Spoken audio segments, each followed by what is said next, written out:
Tunay na nababalot ng misteryo at hiwaga ang wagas na pag-ibig. Ika nga nila, kapag ito'y pumasok sa puso ni Numan, hahamakin ang lahat, ito'y masunod lamang.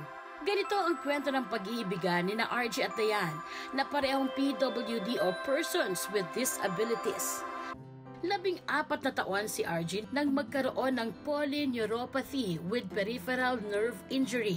Isang kondisyon kung saan nagiging paralisado ang katawan ng isang pasyente. Dahil dito, halos 8 buwan siyang hindi makagalaw. Nagkaroon ako ng sliding accident. Tapos napunta ako sa Bahay Mapagmahal. Isa siyang dormitory for persons with disabilities. Kasi yung dormitory namin, sa loob siya ng ospital. Kaya habang nagpapagaling kami, nag-aaral kami at the same time. Tsaka doon ko nakilala si Dayan dahil doon din siya nag-aaral. Non-Hodgkin's lymphoma ang naging karamdaman ni Dayan, isang uri ng cancer na nagmumula sa lymphatic system at nagdudulot ng tumor sa katawan ng tao. Nakaaapekto ito sa kanyang mga buto dahil sa lumalaking bukol sa kanyang paa. Dahil dito, kinailangan i-amputate o putulin ang kaliwang paa ni Dayan para mapigilan ang pagkalat ng cancer cells. Pero kung minsan, sadyang mapagbiro ang tadhana. Sa gitna ng mga dinadalang problema, natagpuan ni Dayan at RG ang isa't isa. Dahil parehas naman namin gusto ang isa't isa, so hindi naman matagal na napasagot ko nga siya. Di nagtagal ay naging opisyal silang magkaasintahan. To bring out the best in each other ang naging goal nila sa buhay. Kaya naman magkasunod silang gumraduate sa high school na parehong valedictorian. Gusto rin kasi namin, lagi kaming lumalabas, ganyan. Parehas kami rin ng mga hobbies ng mga ganun. Pero sabi nga nila, hindi magiging matatag ang pagsasama kung walang mga panibagong pagsubok.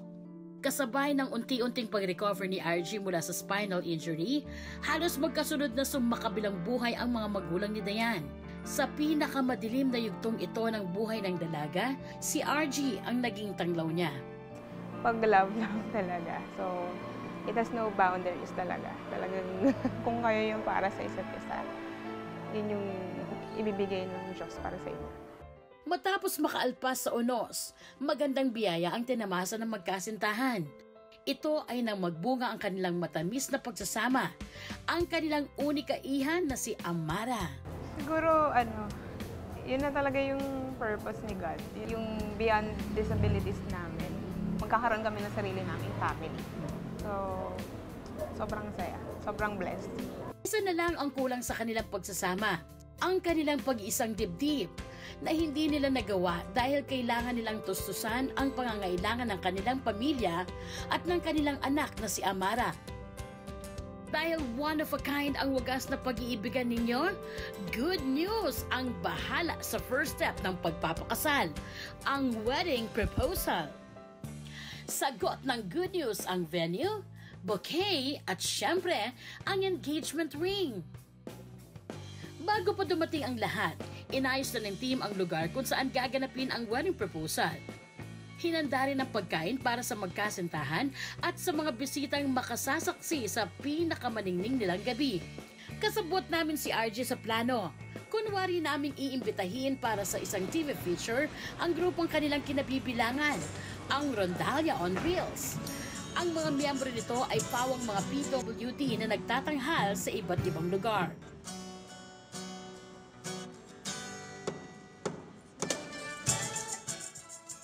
Ito ay binuo para magbigay ng inspirasyon.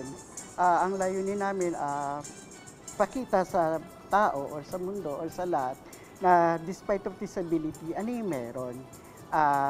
Na hanggang may disability ka lang ba? Or para ma-prove din namin na hindi hanggang ganito lang kami, na kailangan, kaya namin mag-inspire ng tao. Nagsimula na mag-rehearse ang grupo. Walang kamalay-malay si Dayan sa sorpresang naghihintay sa kanya. Ang hindi alam ni Dayan, kasabwat din namin ang grupo. Habang si RG, pang best actor ang drama habang nakikiensayo rin. Dumating na ang hudyat para i-pull out si RG para makapaghanda na sa waiting area. Pero ngayon, tingin mo, ikaw handa ka na? Handa na po ako. Kasi parang This is one of my responsibilities of being a father. O sige, ready ka na. Magbihis ka na muna Opo, tapos. sige po. Naku. Thank you po, Miss May. Oo. Actually, mas kinakabahan nata ako sa kanila eh. Kasi parang kailangan pull off natin to ng maganda. Ang grupo, patuloy lang sa pagpapractice kasama si Dayan na hindi hata napansin na wala si RJ sa kanyang tabi. Naku RJ, huwag ka nang kabahan dahil sa ilang minuto lang, officially engaged na kayo ni Dayan. Wow! Wow! Hingang malalim. Buga sa kanya. Hingang malalim. Okay, ready ka na. Yung sasabihin mo, poging-pogi ka na din, pero syempre, ito yung importante. Okay?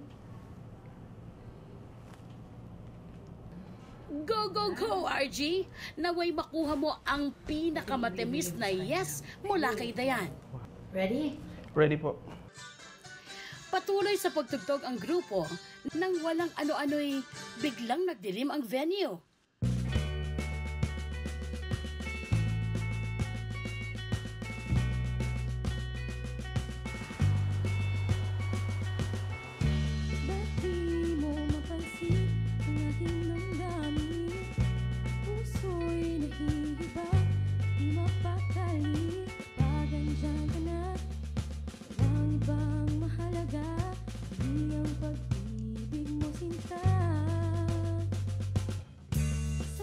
Sa puntong ito, tila naguguluhan at nagulat si Dayan sa mga nangyayari. Dayan, mahal ko.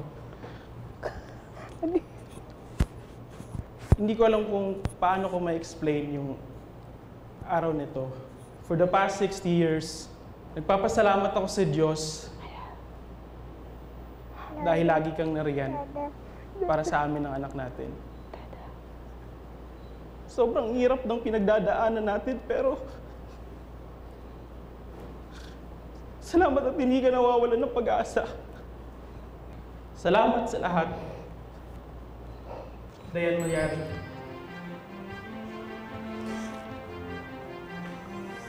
Will you marry me?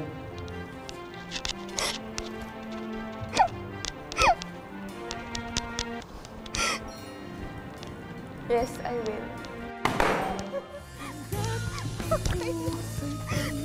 Yes! Dugo'y dumadaloy mula sa aking mga ugat. Ang isip ko'y sa'yo lamang nakatuon. Buong buhay ko'y inaalay ko sa'yo. Walang pagsidlan ang tuwa ng magkasintahan. Pwede ko bang malaman, Dayan, kung ano yung nararamdaman mo ngayon? Sobrang nagulat po ako. Hindi ko po ito ina-expect. Ang alam ko lang, tutugtog lang kami. Sobrang, well, hindi ko po mapaliwanag. Ngayon, anong nararamdaman mo na, RG?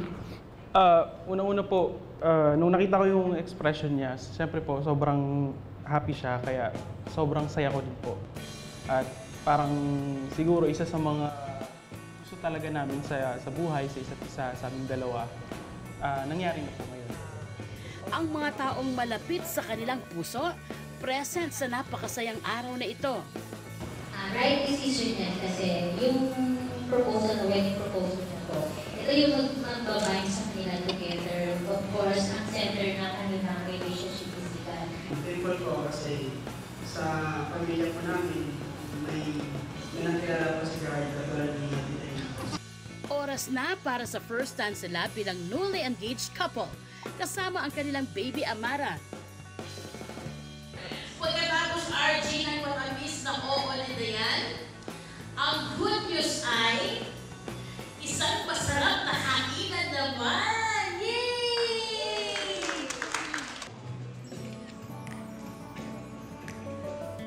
Pinatunayan ni na Archie at Dayan na pagdating sa tunay na pag-ibig, lahat ng hadlang ay kayang lampasan. Masaya po kaming maging daan para masimulan ninyo ang bago ninyong paglalakbay na puno ng wagas na pagmamahal.